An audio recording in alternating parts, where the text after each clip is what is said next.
Hello and welcome to the Layman's Answers to Baby Care. I'm the Layman, and this episode will be about how to bottle feed your twins. So the first thing we need to do when you're feeding your babies is we need to warm up your bottles. So we actually pre-mixed our bottles the day before. We make enough for a full day. You can actually refrigerate Similac for a full 24 hours, so it works out pretty well. We use this mixer, the Dr. Brown's mixer, which we'll get to a little bit more at the end of the episode. What you first need to do is boil up some water.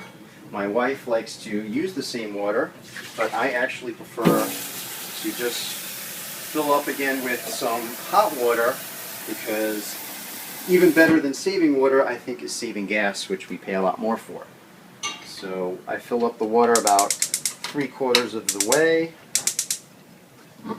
and depends on how full your bottles are, and we let that boil. Once your water's boiling, which it will have done quicker if you used hot water, first thing that you want to do is shut off the gas or the heat, because you do not want to put your bottles into boiling water. So you just put your bottles in. It takes about 5 minutes to warm up. You also do not want to put the nipples on top, because the smoke is rising and it could get to the nipple and burn your baby. So don't want to do that. So next thing you want to do, since we have about 5 minutes, is get our babies ready. So I like to try to wake them up semi-naturally with some light. And see, they are stirring now. Rise and shine, Aaliyah. It'll take her a minute to actually fully get up, but here she is. She's going to be hungry really soon. What we used to feed the babies on, this is great for twins. We originally used this, the Podee, but we found that the babies were kind of rolling off it. So I got the idea to use an upright pillow, which is also known as a husband, I guess, because it hugs you from behind. And everyone used to call it a husband in college. It works out pretty well.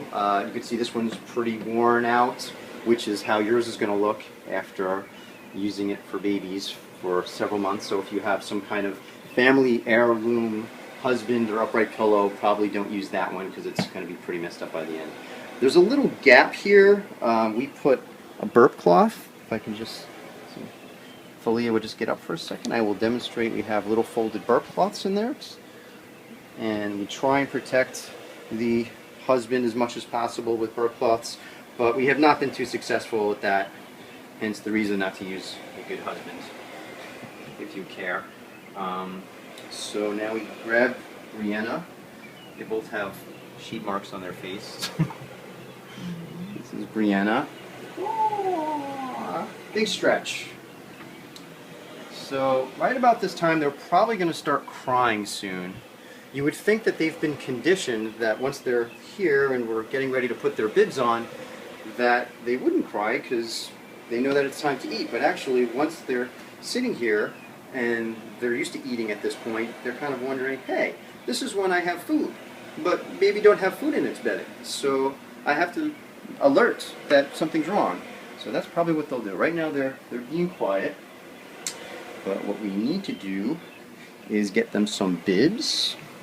So we have our bib drawer here, and the bibs that we use have plastic on the back, and this is actually good and bad.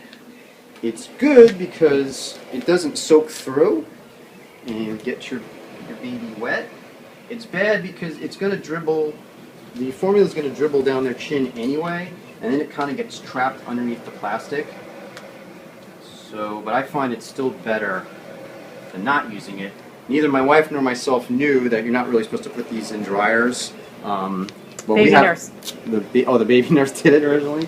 Okay, the baby nurse did it. We have big industrial dryers because we live in an apartment, and it burned them off, but actually we just peeled off the plastic, and now we use those bibs just as kind of dribble bibs. So after the babies are done eating, and just so they don't like spit up a little bit extra, it's more comfortable for the babies because there's no plastic on it, so they can sleep on those bibs. But here they go, and they're actually being very well behaved right now. But when they do start crying, and they usually do cry bloody murder when they're ready to eat, especially in the morning.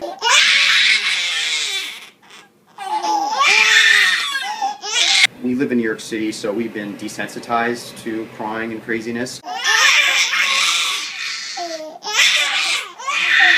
So we're pretty much okay with it, and probably not going to lose our minds from two babies crying at the top of their lungs anytime soon. But anyway, now on to the bottles. So we get the bottles. It's probably been about 3 minutes or so, 4 minutes. And first thing you got to do is test them to make sure that it's the right temperature. Babies like it just right. It's kind of the Goldilocks syndrome. So in TV they always show testing it here on your wrist, but actually the more sensitive area is over here, and that feels okay. Sometimes if it's questionable, I'll just kind of pour it in my mouth just to see, try not to touch the nipple, I guess. That's good formula.